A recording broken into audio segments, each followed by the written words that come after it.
Hello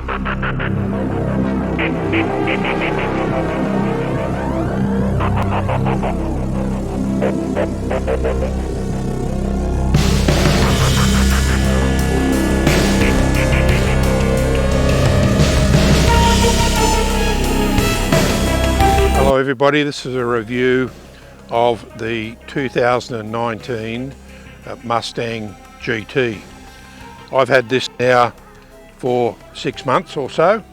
I've put onto the odometer probably about 5,000 kilometres, and since that time that I've bought it, it's in the colour is a metallic grey, which is called magnetic, but since I've had it, I've replaced the wheels with 20-inch because it used to have black 19s, so I replaced it with 20-inch wheels, which are 8.5 on the front, 9.5 on the rear, and they have two 4.5 tyres on the front with two 9.5 tyres on the back.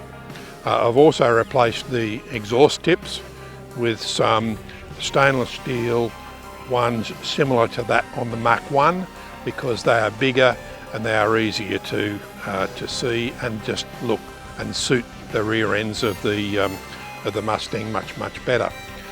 As I say, it has 460 horsepower. It revs to 7,000 RPM, a naturally aspirated V8 that has both direct and port injection, which means it spins very high for a V8. One of the ways that it produces that 460 horsepower is because it does tend to spin quite freely out to that red line.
Here's a bit of driving footage from the Mustang. One of the things that are really interesting about it is this 10-speed gearbox and 460 horsepower. If you really give it the herbs, it'll run through the gears out to the 10 speed, but by the time you get to about third or fourth, you're over out into the trees.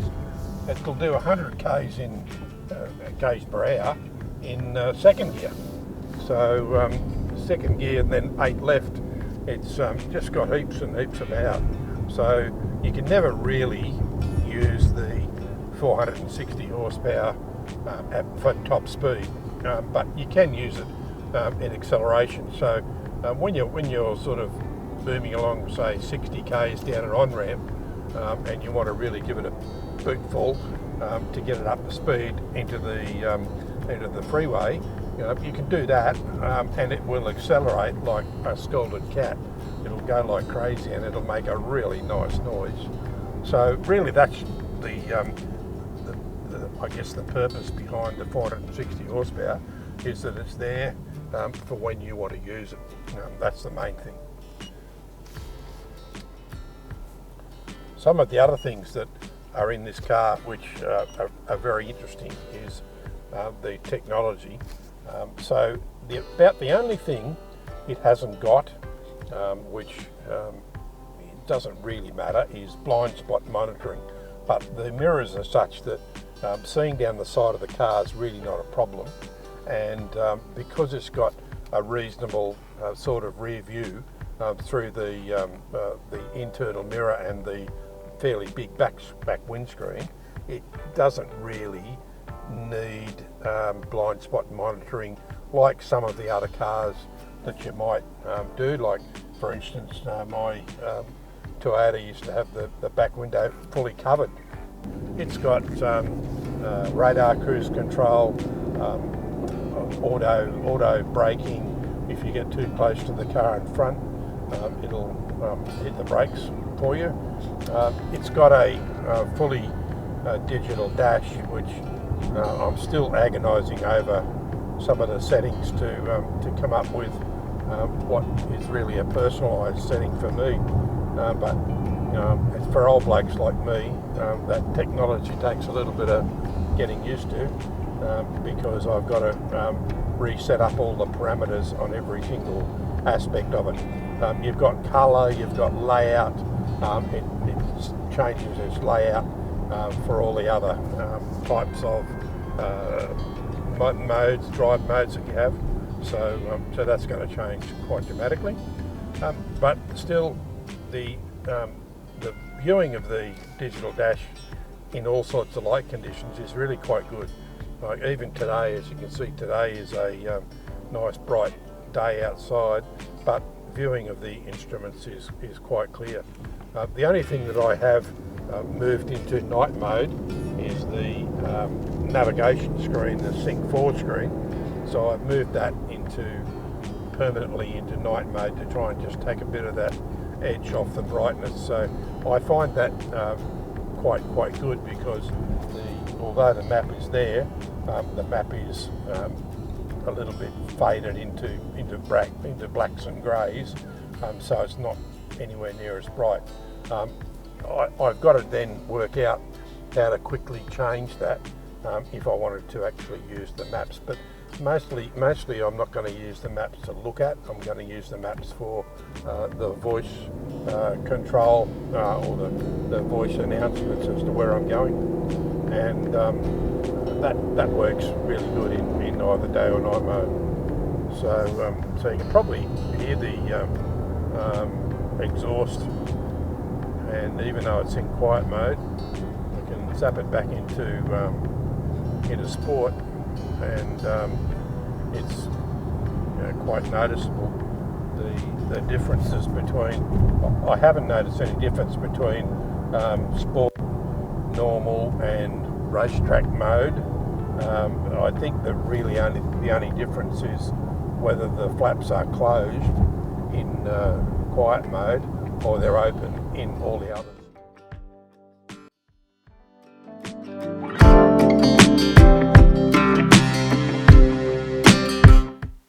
So where are we now? For a summary. First of all, you would have to say that you have to realise that the car is a an American car, not a German car, not a European car. So things like tolerances, panel fit and finish, all of those are really not up to the European standard. They're more the American standard, which is still okay, but the purists will say it's not as good as what comes out of Europe. However, it is also the typical American large V8 coupe against the Turbo 4s and Turbo 6s that are coming out of Europe. There are some V8s out of Europe, particularly things like C63Ss, and they're effectively supercars, so they don't come into the daily use area that the Mustang comes into. It's certainly, the Mustang has unmistakable styling. It does hark back to the late 60s and the 70s when Mustang was a two-door coupe that was reasonably successful for America and for the rest of the world. It got privately imported around the place, but not a world car like this new S550 series Mustang is. It has the things like wide wheels, loud exhaust, all that sort of stuff that it doesn't come as standard in the European ones. It's more like a modified American car. My car has a rather 1 inch lower low stance because I have fitted eye-back lowering springs, which I haven't mentioned before. They're a 1 inch lower spring. Ford does have a factory option to lower the suspension by 1 inch, so I'm not doing anything out of the ordinary there. It has a unmistakable V8 sound. Now, I would have to say that I'm really surprised that a car that is as loud as this is able to be registered. Probably they get around that by the fact that it has a quiet mode, and certainly the quiet mode with the valves shut is reasonably quiet. It's designed for you to start up in the garage in the morning, drive up the street and not wake up the neighbours. But once you get around the corner and flick it into sport mode, it will bark. The Mustang is a dying breed. It is probably not going to survive another couple of iterations, another couple of modifications, because there is a pretty good hint in that the new Mustang that is out now is called the Mustang Mach-E, and it's an electric car. So it's designed to compete against the Tesla Model 3s. It's a four-door sedan, but it has 500 horsepower.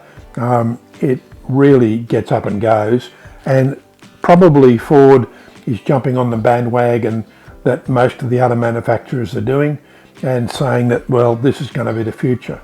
And it's probably quite correct, that is going to be the future, because people are largely influenced by advertising, because you only know what you were told and you're only an expert in what someone tells you, and the people that are telling you are the car manufacturers competing for sales, and the electric car manufacturers particularly competing with sales for sales with the support of the greenies who tell us that what comes out the exhaust in terms of noise and pollutants is better in an electric car.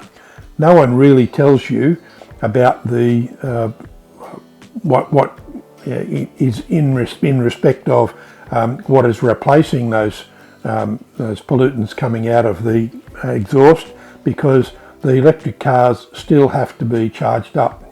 So they still have to have electricity, which is largely produced in an inefficient way. Anyway, enough of that, because I'm not going to win that argument, save for the fact that I'm pretty glad that I've got one of the last breeds of what can probably be called a 20-year-old standard of car. It has a V8, it has rear-wheel drive, it has naturally aspirated V8, it has a loud exhaust, it has wide wheels. So all of those things hark back to the days of a 1970s Falcon GT, because that's what we used to enjoy about our vehicles. So that's what an old bloke like me enjoys about the Mustang.